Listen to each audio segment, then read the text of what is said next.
Bonsoir à toutes et à tous et bienvenue autour de votre radio, mais également conjugué, multiplié autour de la chaîne 10 de la TNT à travers Chiconi FM TV. Et pour ce soir, nous allons parler d'une commémoration Al-Maoulid depuis Mayotte et on ne manquera pas d'ailleurs à cette occasion pour parler de ce grand moment tant attendu par les musulmans de France et de partout dans le monde. Nous avons comme invité pour ce soir nos oustades. On va d'abord commencer par une présentation générale de notre oustadat pour ce soir. Assalamu alaikum. Assalamu alaikum, chers auditeurs, chères auditrices. Donc je me présente, je suis Tamim Fatima, donc je fais partie des enseignantes de Ahlus Sunnah wal Jama'a à Mayotte, masha'Allah Khan. Donc, Inch'Allah, aujourd'hui, on va vous parler de la commémoration de Al-Maoulid al-Nabawi Sharif, la commémoration qui rassemble beaucoup des musulmans dans le monde entier. Inch'Allah. Donc, avant tout, je vais commencer par les invocations. Ensuite, je vais vous présenter notre oustad qui est ici, présent, qui va nous répondre à toutes nos questions, Inch'Allah, pour avoir les preuves dans le Coran, dans le Hadith, Inch'Allah, afin d'éclaircir ce sujet, Inch'Allah. A'udhu billahi minash shaitanir rajim, bismillahir rahmanir rahim, alhamdulillahi rabbil alamin, wa sallallahu wa sallam ala sayyidil mursalin, wa habibi rasulillahi ajma'in.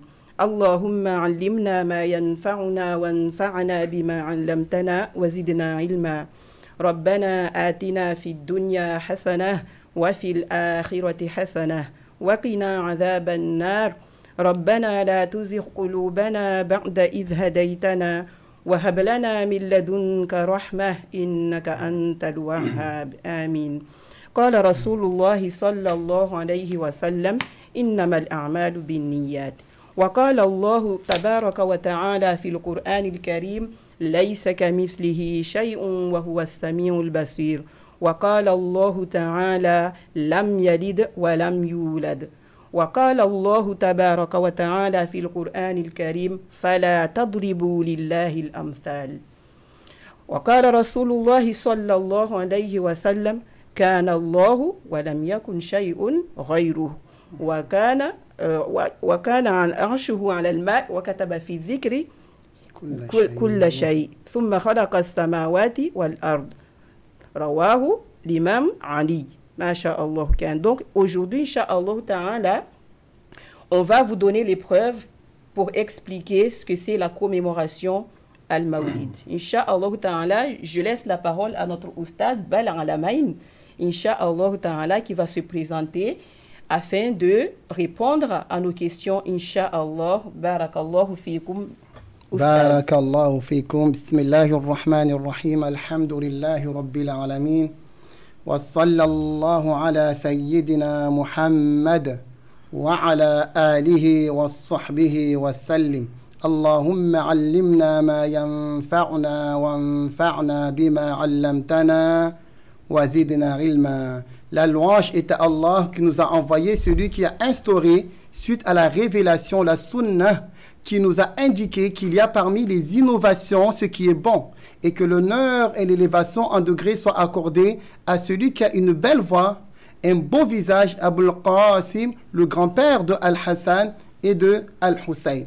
Nous allons vous exposer les raisons pour lesquelles il est permis de commémorer la naissance honorée du messager sallallahu alayhi wa sallam, le Maoulid, et que cela comporte une grande récompense. Ainsi, nous affirmons totalement confiants à Allah tabaraka wa ta'ala. Barakallahu fikum pour l'invitation. Et merci à l'ensemble des auditeurs, mais également aux téléspectateurs de prendre partie à cette belle traditionnelle émission. D'ailleurs, on est ensemble ici pour animer l'émission de ce soir. Nous sommes avec la oustadat qui va relayer les questions. Moi également, nous avons ce privilège d'ailleurs de vous présenter l'édition. Une première question, pardon, oustadat, pour vous. Barakallahu fikum. Notre oustad qui est ici présent, Inch'Allah, il va avoir, Masha'Allah, je lui donne le moyen de nous répondre aux questions suivantes. Il va nous parler en premier temps de Al-Mawlid. C'est quoi, Oustaz, Al-Mawlid, la commémoration? Donne-nous la définition de cette appellation Al-Mawlid. Barakallahu fikum. Le Mawlid est une manifestation de notre reconnaissance envers Allah tabaraka wa ta'ala de nous avoir envoyé Muhammad en ce mois. Et ce n'est rien une adoration qui serait vouée à Muhammad. Qu'est-ce que ça signifie? Cela signifie que le Mawlid, ici quand les gens y fêtent le Mawlid, c'est pour remercier Allah tabaraka wa ta'ala de nous avoir envoyé la meilleure des créatures, sallallahu alayhi wa sallam. Donc nous on commémore le Mawlid. C'est quoi le Mawlid ici? C'est le fait de se rassembler. On rassemble les musulmans. Qu'est-ce qu'on fait? On donne à manger aux musulmans. Qu'est-ce qu'on fait? On récite le Coran. Qu'est-ce qu'on fait? On fait des mazis, on fait des chants religieux. Pourquoi? Pour faire l'éloge du messager, sallallahu alayhi wa sallam. Et tout cela, il n'y a rien qui est blâmable selon la religion. Barakallahu fikum. Merci également. Alors, l'origine de cette commémoration vient d'où d'ailleurs? En fait, l'origine de cette commémoration du Mawlid, il vient d'un roi qu'on appelle Al-Muzaffar. Lui, il est d'origine de l'Erbil, en Irak. Alors, le roi Al-Muzaffar, lui, c'était un savant. C'était quelqu'un qui était courageux. Alors, qu'est-ce qu'il a fait? Lui, c'est lui qui a le premier instauré le Mawlid. Qu'est-ce qu'il a fait, ce roi qui est courageux? Il a appelé tous les savants de son époque et il leur a rassemblé et il leur a dit qu'on va commémorer le Mawlid. Et tous ces savants de son époque, il n'y a personne entre eux qui ont dit non, on ne le fait pas, c'est quelque chose qui est blâmable. Alors les savants, ils étaient tous en concordance avec qui? Avec le roi. Barakallah fikum. Quelque chose de blâmable, comment on qualifie le terme blâmable en islam? Quelque chose qui est blâmable, c'est quelque chose qui va à l'encontre du Coran et quoi? Et du hadith. C'est-à-dire que ce que la personne elle fait, il contredit la loi, la charia du Coran et la loi qui concerne les hadiths. Naam. Oustadat, l'interrogation, mais également la qualification du terme blâmable réside aussi dans notre religion. Comment on peut situer les choses autour de cette notion? Comment on l'appelle d'ailleurs? Comment prononce-t-on le terme blâmable en islam? Masha'Allah, le terme blâmable en islam, Masha'Allah, on est faible en langue arabe et je ne sais pas si Oustad, il a cette appellation en arabe.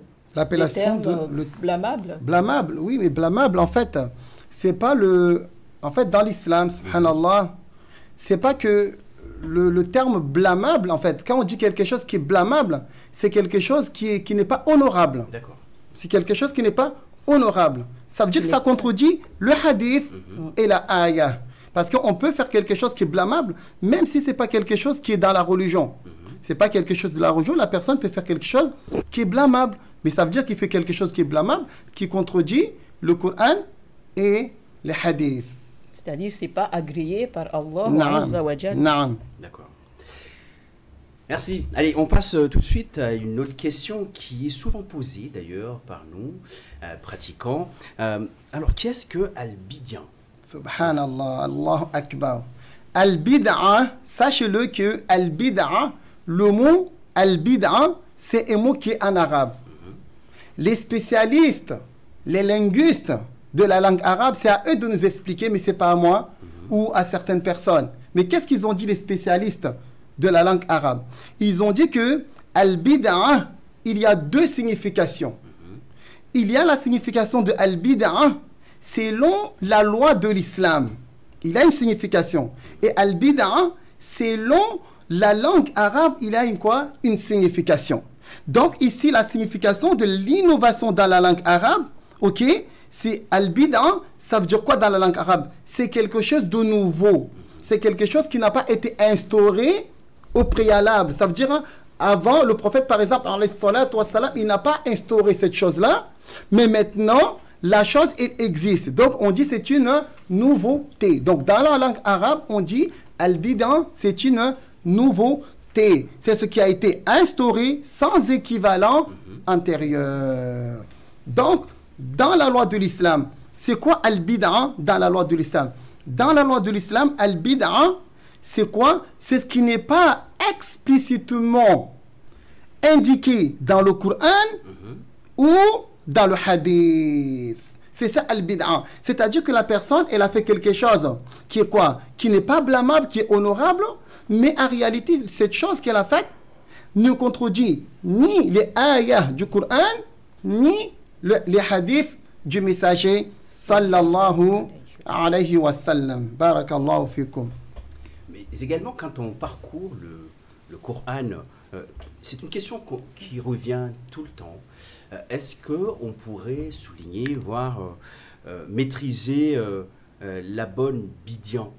Est-ce qu'il y a un verset qui pourrait nous orienter vers cette bonne pratique? Naam. Preuve année, sa parole ta'ala dans Surat Al-Hadid, ayah 27. Allah ta'ala dit dans le Coran, وَجَعَلْنَا فِي قُلُوبِ الَّذِينَ اتَّبَعُوهُ رَأْفَةً وَرَحْمَةً وَرَهْبَانِيَّةً ابْتَدَعُوهَا مَا كَتَبْنَاهَا عَلَيْهِمْ إِلَّا ابْتِغَاءَ رِضْوَانِ اللَّهِ. Ce qui signifie en français, nous avons créé dans le cœur de ceux qui l'ont suivi une bienfaisance, une miséricorde et un monachisme qu'ils ont innové. Allah Akbar. Nous ne leur avons pas ordonné. Ils ne le font que par recherche de l'agrément de Allah.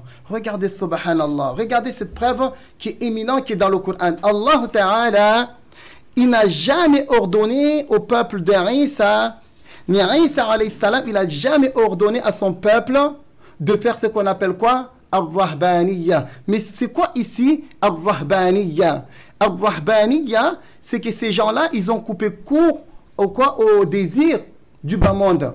Ils ont coupé court. Ça veut dire quoi ça? Ça veut dire que ces gens-là, ils ne sont pas mariés. Les habits luxueux, ils ont délaissé. Masha'Allah. Et également aussi, c'est quoi? Le fait de manger, de bien manger. Ils ont tout délaissé, tout cela. Ils se sont isolés et ils ont fait que adorer Allah. Mais ces gens-là, écoutez bien, Allah Ta'ala, dans le Coran Al-Karim, a fait l'éloge de ces gens. Jamais Dieu il leur a dit, faites ça, ne vous mariez pas, ne mangez pas bien, ne vous habillez pas avec des habits luxueux.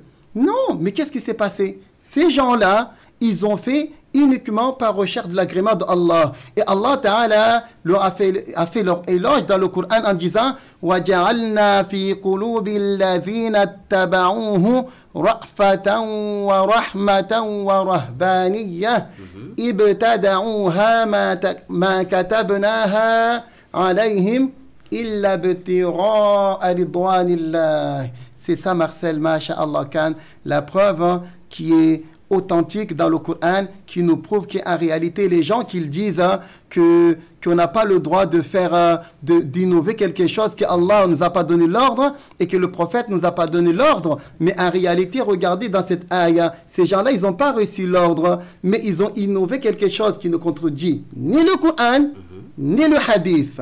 Donc, c'est quelque chose qui est quoi? Qui est honorable selon le jugement d'Allah.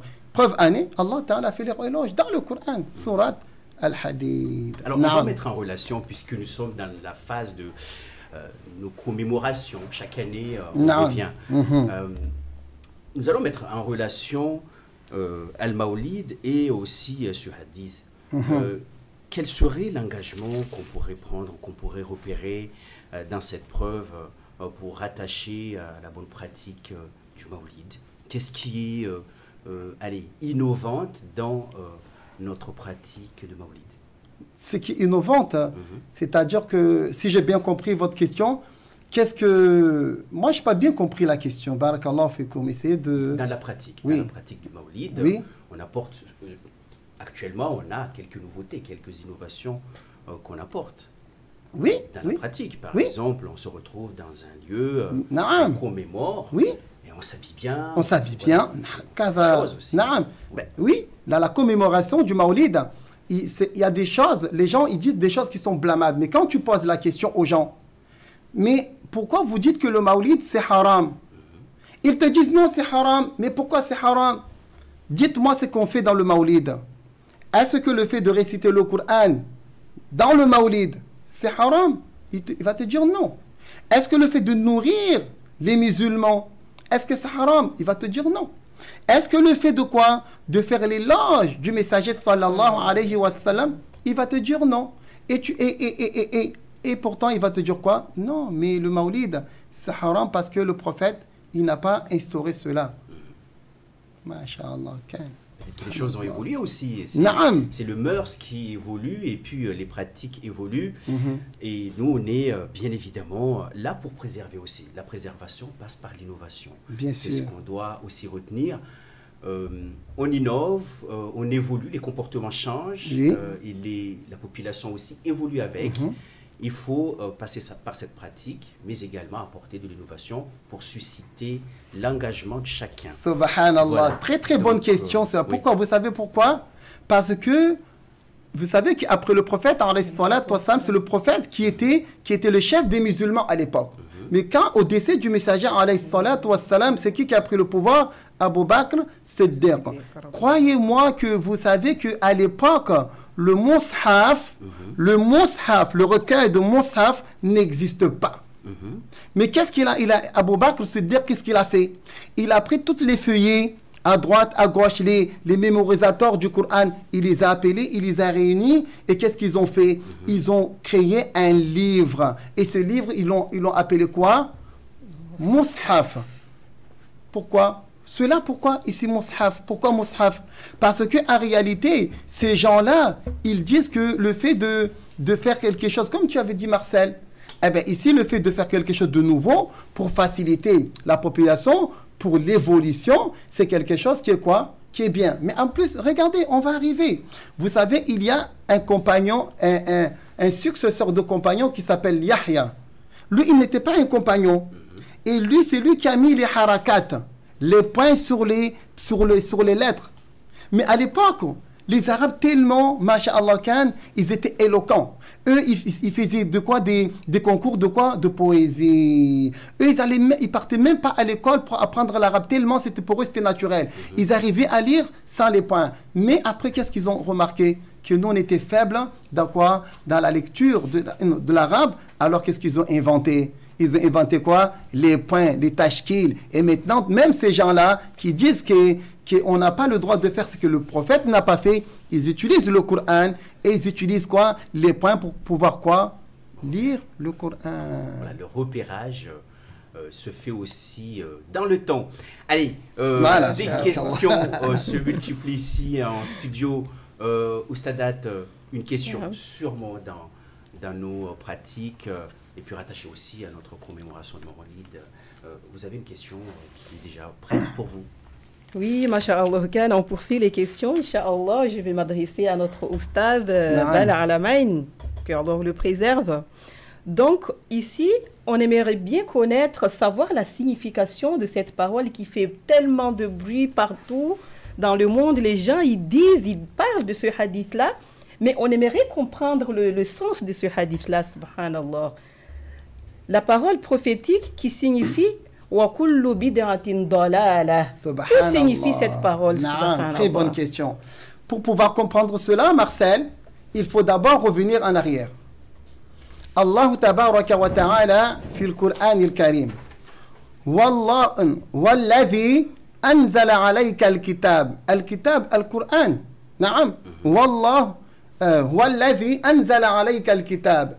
منه آيات محكمات هن الكتاب وأخر متشابهات. De là, nous comprenons, on va faire juste un résumé, de là, nous comprenons que dans le verset de Coran, dans le Coran, il y a deux genres de versets de Coran.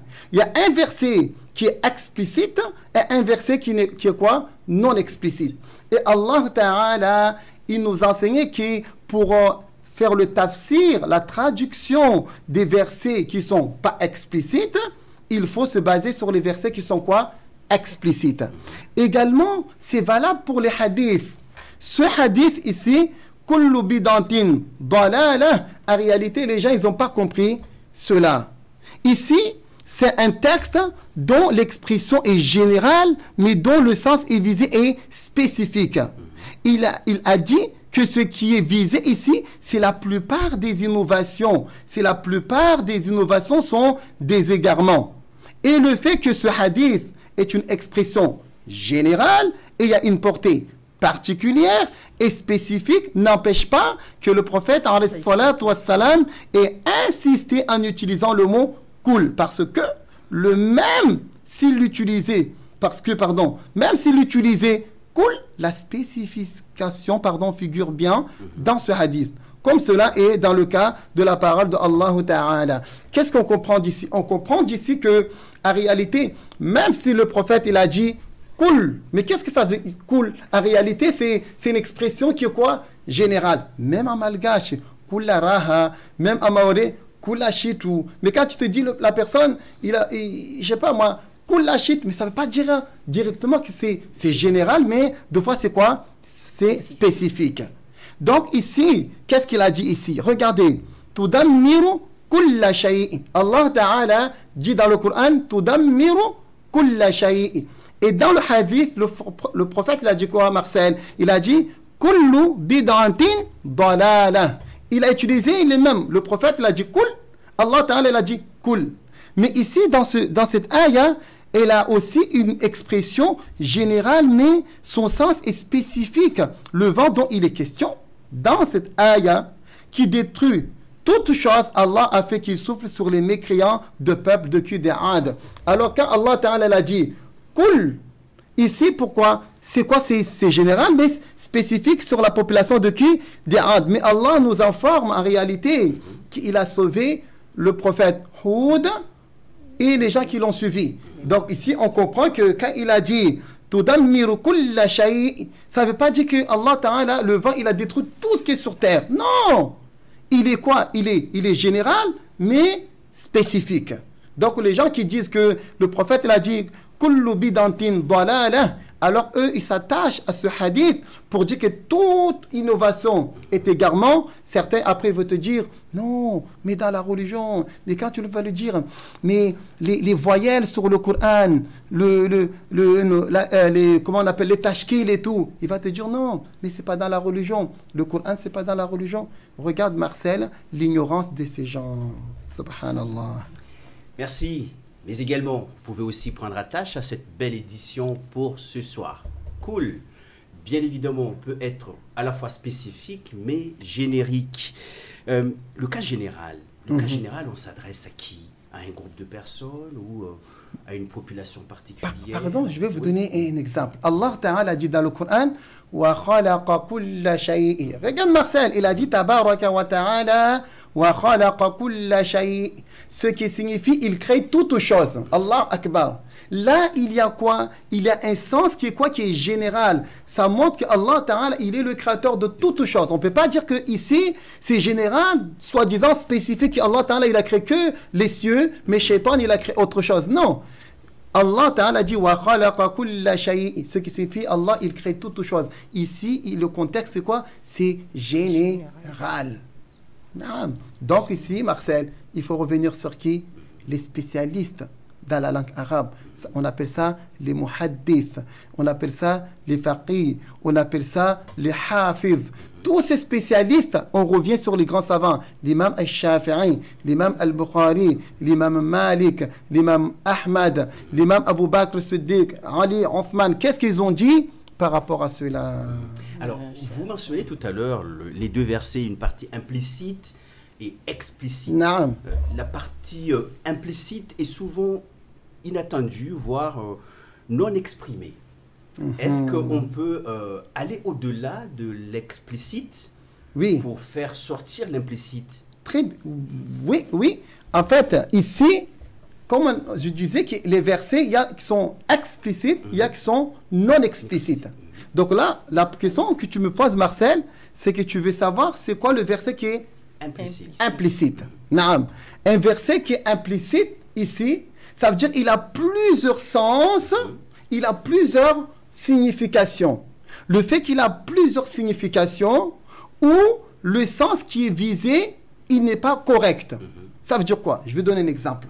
Par exemple, hein, Allah tabaraka wa ta'ala dit dans le Coran al-Karim wa huwa ma'akum aynama kuntum. Ça, c'est un verset qui n'est pas explicite. Allah tabaraka wa ta'ala dans le Coran al-Karim, il a dit quoi? Tabaraka wa ta'ala was-samaa'a banaynaha bi'aydin wa inna lamusi'un. Ce verset ici, il n'est pas également explicite. Mais ici, Allah Ta'ala dit quoi? Et cela, on va expliquer dans Surat Taha ar-Rahmanu ala al-arsh istawa. Allahu Akbar. Ici, regarde, Allah Ta'ala dit quoi? Ar-Rahman ala al-arsh istawa. C'est quoi al-arsh? C'est le toit de paradis. Mais qu'est-ce que signifie le mot istawa? Ce verset, c'est un verset qui est non explicite. Ce verset qui est non explicite, le mot istawa dans la langue arabe, les savants de l'islam, ils ont dit que le mot istawa, il y a au moins 15 sens. Vous imaginez? 15 sens. Mais le mot istawa, il a 15 sens. Regardez ici. Parmi les sens de istawa, il y a quoi? Le fait de se relever. Parmi le sens de istawa, il y a que le repas est cuit. Parmi le mot istawa, il y a le fait que la chose, il arrive à la maturité. Le istawa, il y a quoi? La domination, la préservation, qu'il maintient en existence. Tout ça, la istawa, en réalité, là, je n'ai pas cité tout. C'est la signification. Mais qu'est-ce qu'on regarde? Allah Ta'ala dit dans le Coran, Huwa alladhi anzala alayka al-kitab. Pardon. Minhu ayatum muhkamat. Hunna ummul kitab. Il a dit hunna ummul kitab. C'est-à-dire que les versets qui sont explicites, c'est la base de quoi? De l'interprétation. Donc on doit se baser. Qu'est-ce qui dit le verset qui est explicite pour pouvoir traduire les versets qui sont non explicites pour ne pas contredire le Coran. Sache-le, Marcel, que le Coran ne contredit pas le Coran. Un verset du Coran ne contredit pas un verset du Coran. Pour expliquer un verset du Coran, ok, tu l'expliques avec un autre verset du Coran.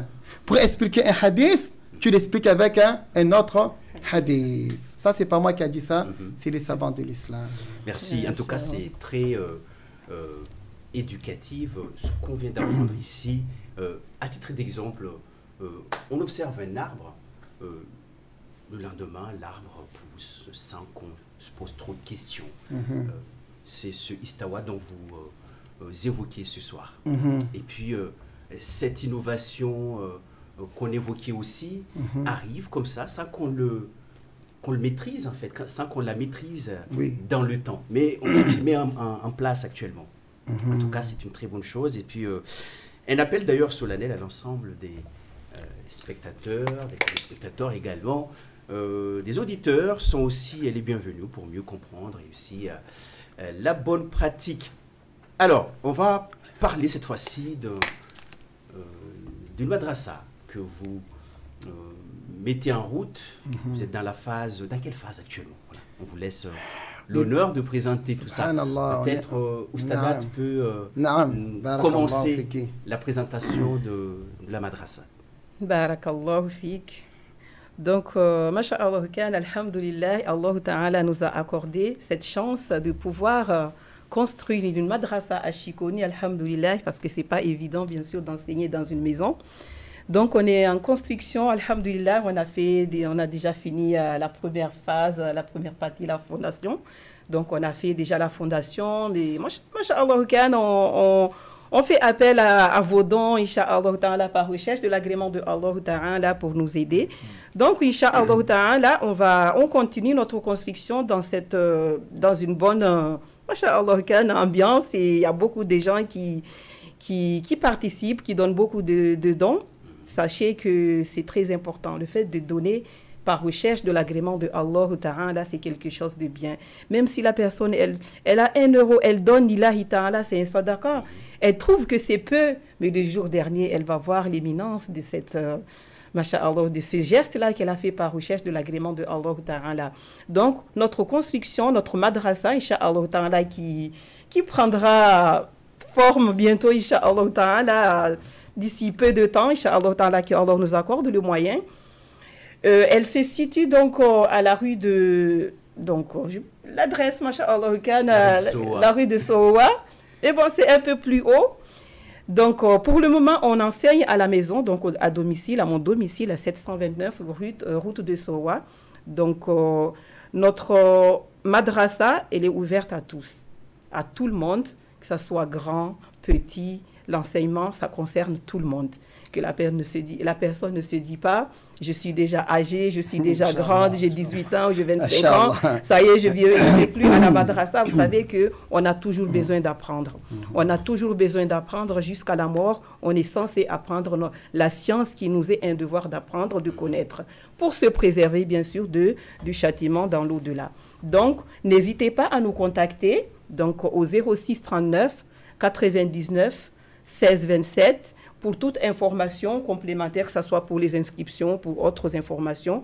On est là pour vous accueillir, Inch'Allah, dans une bonne ambiance. Et, Inch'Allah, c'est gratuit les cours pour les grands et pour les petits. Inch'Allah, il y a un petit tarif pour nous aider dans les achats de matériel, Inch'Allah. C'est un sadaqa. Inch'Allah, marhaban, bienvenue.